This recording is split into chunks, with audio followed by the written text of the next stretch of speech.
My problem is, maybe I'm falling in love, Mom. Really, anak? That's good. So anong problema doon?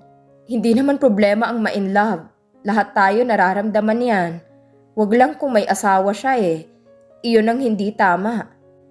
No, Mom, wala siyang asawa. But she's engaged to Lawrence. Mommy, bakit ganun? Kung kailan handa na ako magmahal ulit, saka naman hindi pwede. Hindi naman nakaimik ang ina sa kanyang sinabi. Mommy, anong gagawin ko? Sino ba siya, anak? She's the crazy woman I meet. What? Anak naman, don't joke on me. I'm not, Mommy. Nung una kong makita si Rose, I said to her, crazy woman. Why, anak? She kissed me and then she asked me to marry her. Ano? Bakit niya ginawa ito sa'yo, anak? Natatawa ang ina. I don't know, Mommy, why she did that. Pangalawang pagkikita namin, ginawa niya ulit. To kiss you again, anak? Yes, Mommy. Tumawa ng bahagya ang ginang. She's so funny, anak. Nangahalik na lang bigla. Bakit kaya? Kahit hindi ko pa siya nakikita, I'm going to be like her na. Ika nito. Yes, Mommy. Pag nakita mo siya, magugustuhan mo. I am sure for that. Sana one day I meet her, anak. Saan nagsimula ang pagmamahal mo sa kanya? When she kissed me again. Doon na nagsimula ang nararamdaman ko para sa kanya, Mom. At naisip ko na bakit ba hindi ko siya ligawan. Ramdam ko naman na may gusto siya sa akin. That night at Lawrence party, bigla na lang sinabi ng mother niya na engagement party pala yon. Hindi alam ni Lawrence kung sinong babae. Si Rose pala. I know ayaw niya sa engagement na yon. Pero ewan ko kung bakit siya pumayag. Maybe she have a reason kaya siya pumayag, anak. I ask her, Mommy, kung ano ito. But she don't tell me. Kung mahal mo siya, anak, fight for it. Pero papaano si Lawrence, Mommy? Kung siya ang iniisip mo, ang tanong ko sa'yo, anak, kaya mo bang magparaya para sa kaibigan mo? O ipaglaban kung anong nararamdaman mo? Think about it, anak. Remember, you're not getting any younger. Payo nito. Mommy, pag pinursige kong nararamdaman ko para kay Rose, masisira ang pagkakaibigan namin ni Lawrence. Anak, nasa sayo kung anong gusto mong gawin. Masisira nga ang pagkakaibigan yung dalawa. Ang kapalit naman nito ay ang iyong kaligayahan. Di ba ang lagi nating naririnig sa ibang tao? At ipinapayo nila, sundin mo kung anong sinasabi ng puso natin. Dahil ang totoong pag-ibig, minsan lang dumating. Meron man sa pangalawa, pangatlo na dumating, kung di mo pinaglaban ng una. But it is not the same anymore, anak. Gets mo ba ang ibig kong sabihin? Anak. Yes, Mommy. But really I don't know what to do now. Napahinto ang pag-uusap nilang mag-ina nang may tumawag sa kanyang pangalan. Alfred! Honey! Napalingon silang mag-ina, kaagad lumapit sa kanilang dalaga. Kinintalan siya nito ng halik sa labi na ikinagulat naman ng kanyang ina. At unang kita pa lang ng ginang sa dalaga, nararamdaman niyang hindi niya ito ka-vibes. Sir, pasensya na kayo. Sabi ko sa kanya tatawagan ko muna kayo pero mapilit siyang pumasok. Ang sabi niya girlfriend mo daw eh. Paliwanag ng kasambahay nila. Manang, okay lang po. Turan niya. Sige sir, alis na ako. Ika nito, tumango naman si Alfred. Monica, what are you doing here? At paano mo nalaman ang address ko? Well, I asked to Lawrence, honey. Napamura naman ng lihim si Alfred. Anak, hindi mo ba ako ipakikilala sa kanya? Sabat naman ng kanyang ina. Mommy, meet Monica. Parang wala lang na aniya. Hello po, tita. Magiliw na turan nito. Hello, Monica. Nice meeting you. O sige, maiwan ko muna kayo para makapag-usap. Baka may importanteng sasabihin siya sa'yo, anak. Kasi sinadya ka pa niya rito sa bahay. Meron pala akong gagawin. Turan nito. Sige, Mommy. Thank you, tita. Ngumiti sabay tango ng ginang sa dalaga. Nang makaalis na ang ina, Kaagad na nagtanong si Alfred sa dalaga. Why are you here, Monica? Ulit na tanong. Bakit? Masama bang dalawin kita? Namiss kasi kita. Remember, hindi pa tayo tapos sa ginawa natin. Diretsyong turan nito. Monica, pinuntahan mo lang ba ako rito sa bahay para lang sabihin sa akin yan? Pinipigilan ni Alfred ang sarili na huwag mairita rito. Yes. At para makita ka. Monica, Tumunog ang kanyang cellphone. excuse me. Wika niya para sagutin ang tawag. Hello, dude. Lawrence, napatawag ka. Oo naman, dude. Anong atin? Invite sana kitang mag-lunch dahil I want to tell you something. Okay lang ba sa'yo? If you're not busy lang naman, dude. Sure, dude, Lawrence. I'm not busy. Nasa bahay lang ako. Saan tayo magkikita? Sa dati, dude. Hintayin ka namin. Namin? You mean may kasama ka, dude? Yes. Sino, dude? Basta magkita na lang tayo. Bye, dude. Bye. Tumingin si Alfred sa dalaga. Monica, maiwan muna kita. Magpapalit lang ako ng damit. May pupuntahan ka ba? Yes. Lawrence invite me to have lunch with him. Sabay na tayong aalis. And can I join you for lunch? Hindi pa rin ako kumakain. Walang nagawa si Alfred kundi sumang-ayon sa gusto nito. Lawrence, saan ba tayo mag-lunch? Pinuntahan mo pa ako dito sa trabaho ko. Basta sumama ka lang. Gusto ko kasi mag-bonding tayo para makilala natin ang isa't isa. Di ba yan ang gusto ng daddy mo? We get to know each other. Yes, maikling tugon niya. Pagkatapos natin kumain, mamasyal tayo kung saan mo gusto. Hanggang gabi, tapos diretsyo na tayo sa bahay nyo. Remember, mamamanhikan kami mamayang gabi. Nawala ng kibo si Rose sa sinabi nito. Please, Rose, say yes. May pagsusumamo sa tinig ni Lawrence. Ano pa nga bang magagawa ko? Andito ka na. Nagliwanag naman ang mukha ni Lawrence sa pagpayag niya. Thank you. Ika niya sa bayakap sa dalaga. Walang reaksyon si Rose sa ginawa nito. Okay, let's go, Rose. Hinawakan niya ang kamay nito. Nang makarating na sa restaurant pagbaba nila sa kotse, hinawakan muli ni Lawrence ang kamay ni Rose. Gusto naman sana niyang hilahin ang kamay. Kaya lang maraming tao sa paligid. Ni ayaw niyang mapahiya ang binata. Hinayaan na lamang niya ito. Magka-holding hands silang pumasok sa loob ng restaurant. Sa sandali namang yun ay naghihintay na sa kanila sina Monica at Alfred. Pagbungad nila Lawrence at Rose sa pinto, namataan agad sila ni Monica. Honey, they are here. Napalingon sa pinto si Alfred. Pagkakita niya sa dalawa na magkahawak kamay at tila sweet pang nag-uusap habang papalapit sa kanila.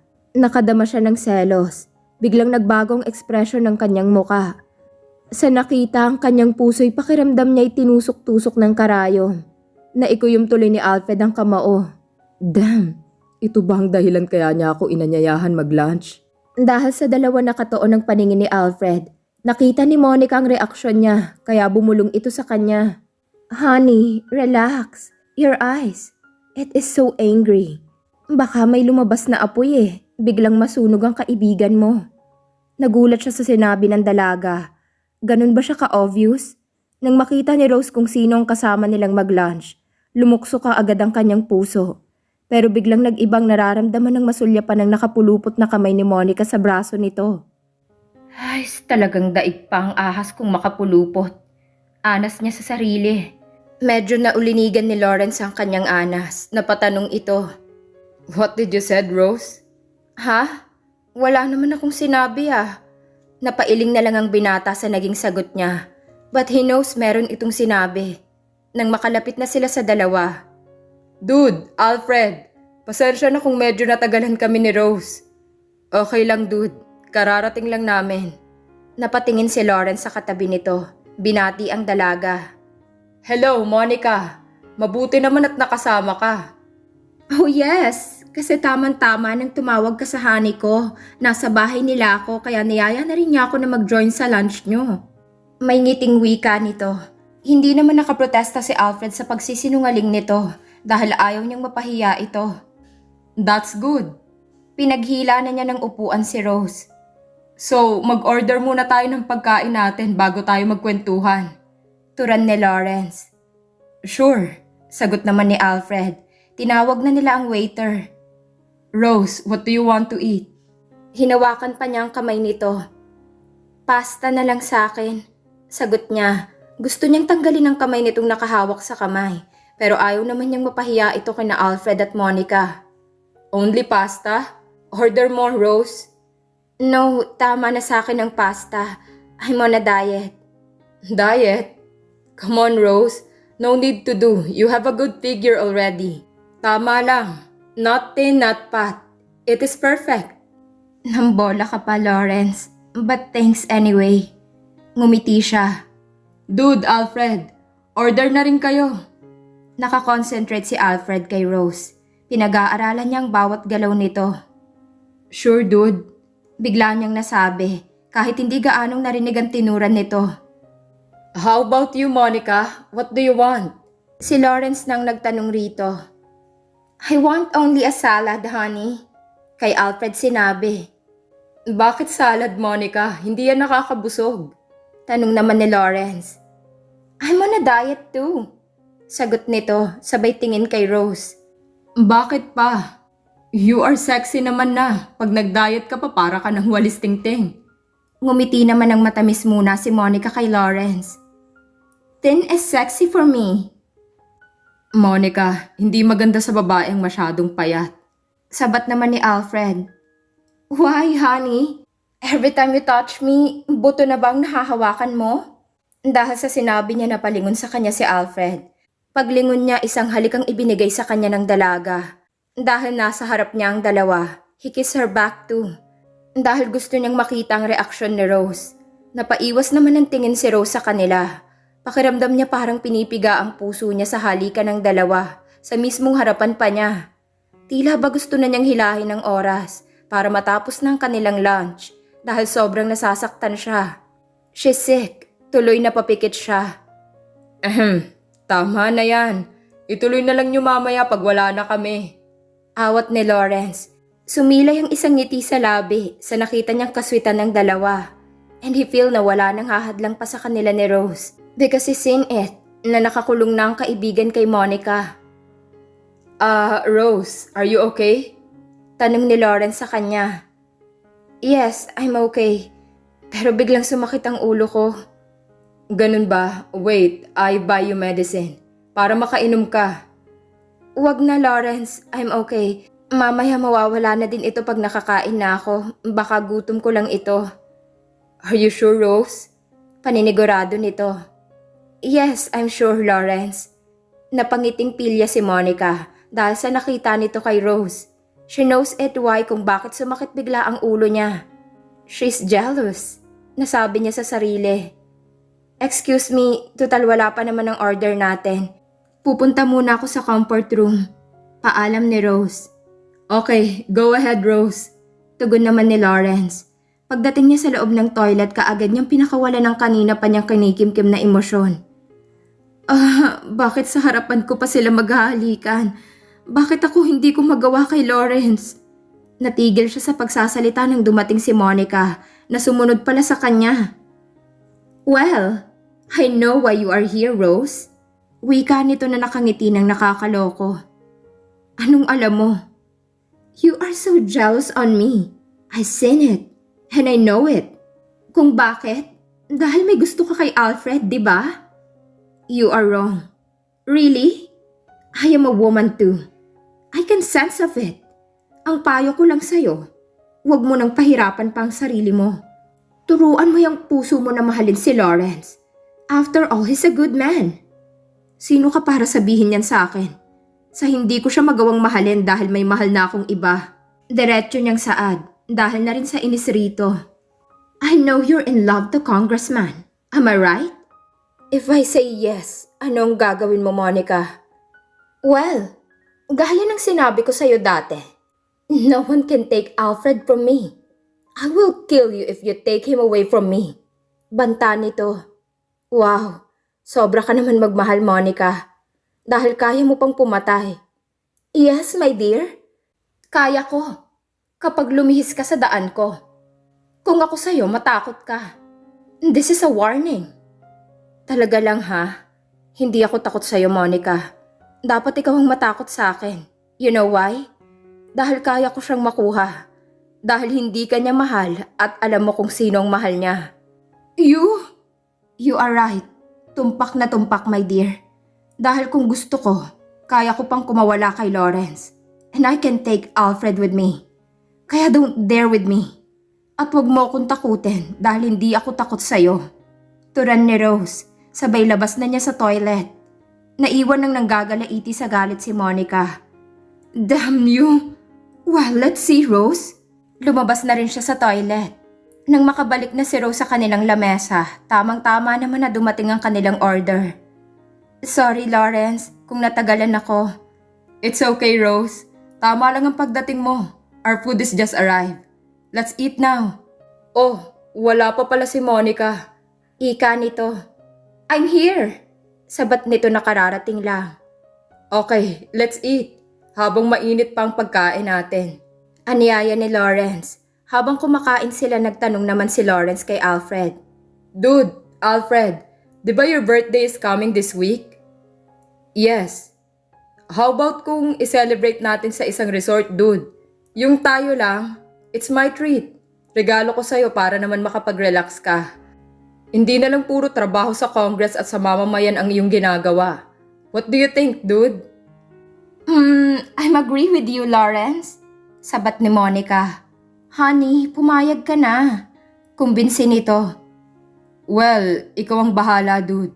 Sagot nito, pero kay Rose nakatingin. How about you, Rose? Are you agree with it? Kayong bahala, sagot niya. Done. We are agree. Kaya mag-book ako ng isang resort. Saan mo gusto, dude? Gaya ng sinabi ko, dude, ikaw na ang bahala. Basta around here in Manila. Okay, dude. How about Calatagan, Batangas? Wow, that place is nice. I'm agree with you, Lawrence. I've been there. It's really nice place. Ani Monica. So it's a deal, dude, Alfred? Okay, sagot niya.